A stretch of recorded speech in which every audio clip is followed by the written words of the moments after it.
Anjani is the old woman's name. Okay. It was the time when she was washing a handful of black gram soaked in water for cooking her food. Now Busandi decided to snatch away a big full of it. And suddenly, in one leap, he flew near the vessel and took a mouthful of grain with lightning speed. But the alert old woman grabbed him with a greater speed still. Grab him by the neck like this. She wrung his neck. Yuck.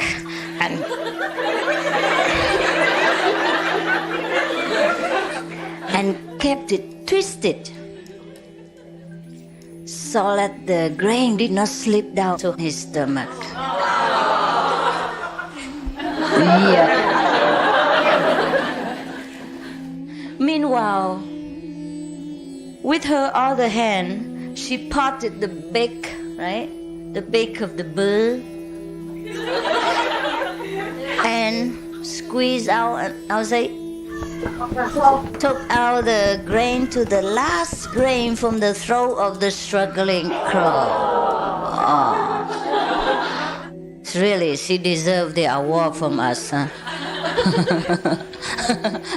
The most merciless woman in the world, right? In history. I don't know if there was such a story. There must be, huh? I don't know. Could be, huh? Some people are so thoughtless, arrogant and stingy, stupid, cruel, cold-blooded. All right. Kakak Busandi Ananda Maharaja struggled for his life.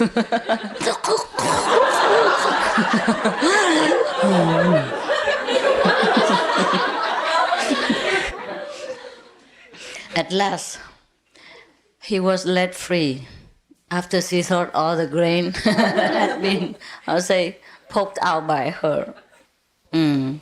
He flew to Lord Vishnu and fell at his feet. Half dead. Lord Vishnu questioned him as to what had happened after he left him.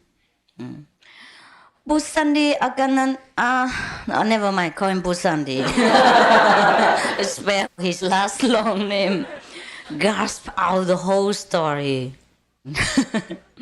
Pantingly, and said, "Oh Lord, oh my God, God Almighty, Jesus Christ." I was almost strangled to death. I could not succeed in my mission. I'm very sorry. But I could not get even a grain of food from that wretched old woman. Then the Lord Vishnu said, "Oh, Busandi, do not say so. Come, let me examine your mouth."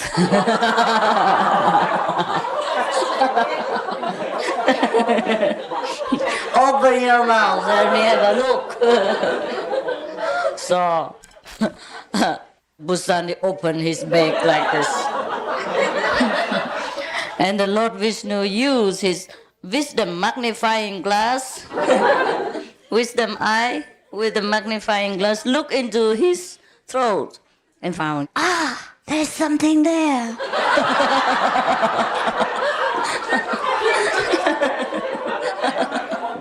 What is it? Let me see what it is. I don't even know what it is.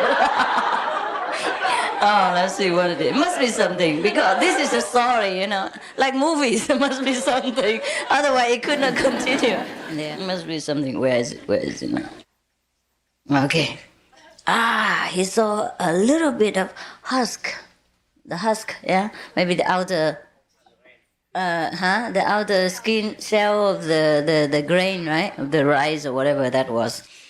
Sticking to his palate. Thanks God. At least he has not wasted his time and struggled for nothing.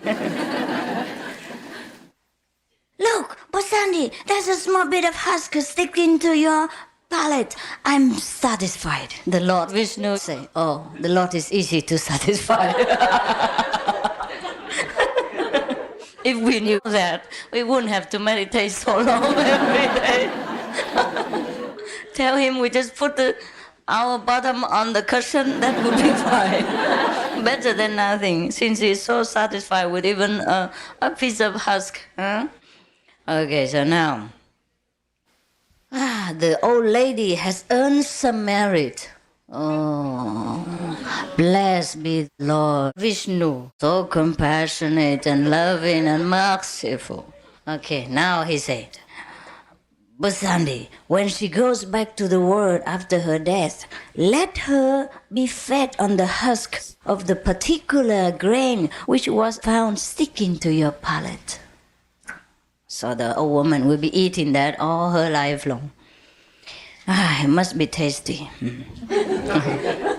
And then the Lord, so saying, disappeared. Great and marvelous are the benefits of charity and righteousness, even involuntarily. Infinite and overwhelming is the love and compassion of Lord Vishnu. Such is the mysterious potency of even the least act of kindness and charity. Probably she didn't want to take it out because she knew it was useless. There was not much there, you know. Okay, let him have the little husk. That the fruit of it will cling to you and save you in your life beyond. The Lord Vishnu himself, in his great love, creates opportunities for the redemption and deification of the sinning human. Man has to grasp such opportunities as veritably God-sent. When the old woman, who didn't know meritorious act, was ordained to get bread made of husk, what would be the result of your hundreds of meritorious acts of feeding the poor, clothing the naked, relieving the distress of others, and comforting the sorrowful? Understand? Yes. Even if she had just let a little bit of husk stick in there, all her life she will be eating bread made out of it. So at least she has a lot of things. And if we give people a lot more things, how much would we have? That is the conclusion. Huh? That's the meaning of it. Okay. Never mind. We don't have to say further. Everybody knows already. I often tell you helping others is helping yourself. It's a pity that not many people in the world know this. Huh? That's why in the last few days, New Year's Day, we made an award ceremony. So to remind the people of this country and of the world of the noble action of charity. Yeah? Because only by being charitable and loving can one rescue oneself from misery in the later life to come. If one has not met a master to be liberated in one lifetime, one must be reborn again.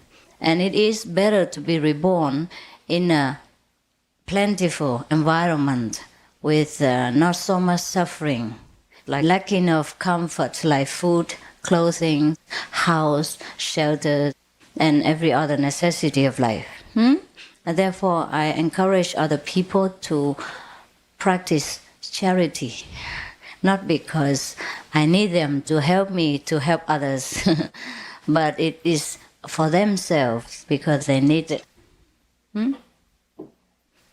Because they never know whether next life they have enough merit to live such a comfortable life again, like they do in Taiwan now. So it's better they continue to sow the good deeds. And that is if they don't see any master, yeah? When one sees the master, whether one does good deeds or no good deeds, one still practices meditation, and the merit is enough to liberate you. We don't have to come back again to enjoy a good or bad life, so no problem. Capish?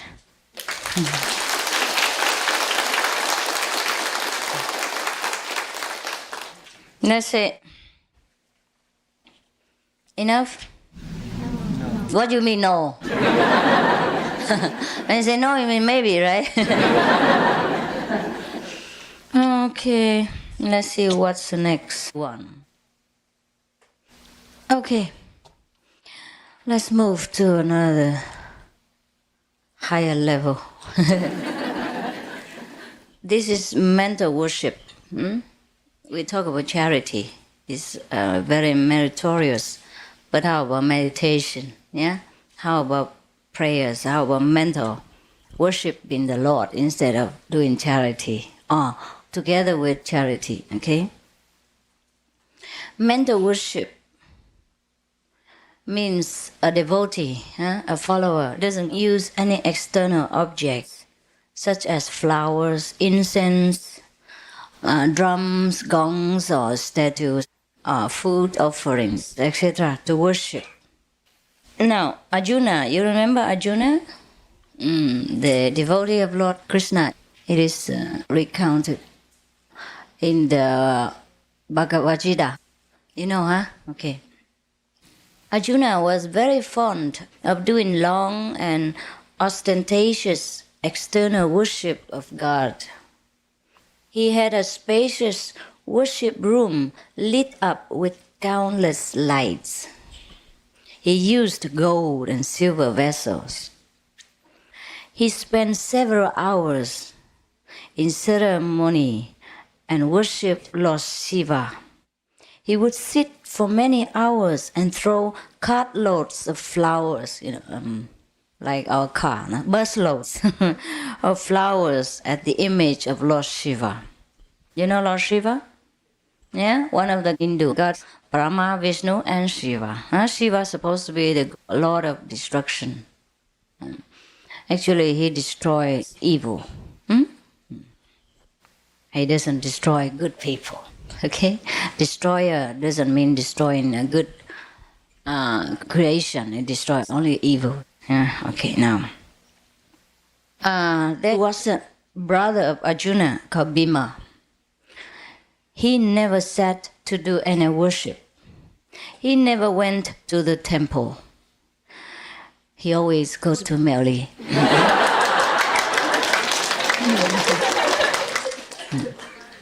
He used to close his eyes for a few minutes just before dinner, just a few minutes before dinner, and do mental worship of Lord Shiva.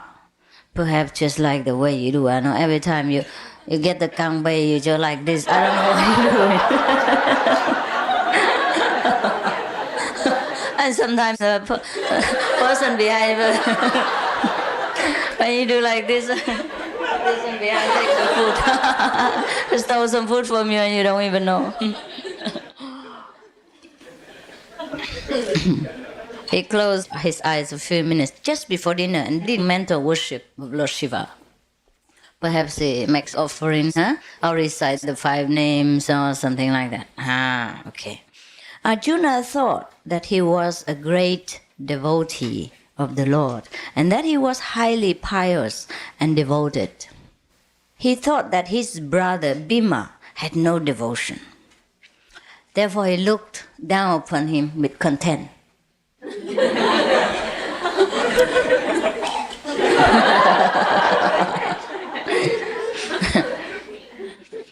Lord Krishna found out the attitude of Arjuna and wanted to teach him a good lesson and bring him to his senses. He proposed to Arjuna to take a trip to Mount Kailas, the abode of Lord Shiva. You know where Mount Kailas is? I also don't know. I heard that it is in Tibet or somewhere in the Himalayas, one of the holiest mountains. And the Indian people, as well as the Tibetan people, the Buddhists, followers and Hindu followers, they often go to Mount Kailas as one of their pilgrimage center. Okay, and the way there is very, very dangerous and very difficult to follow through. There are no shops and things like that. You have to take your own food. Yeah, bring your own sleeping bag and tent. If you can survive the weather, then you can come back. Otherwise, goodbye. Sayonara. Okay, Arjuna did not suspect anything, so he gladly consented to the proposal of Sri Krishna. They both started on the journey. What a good master, huh?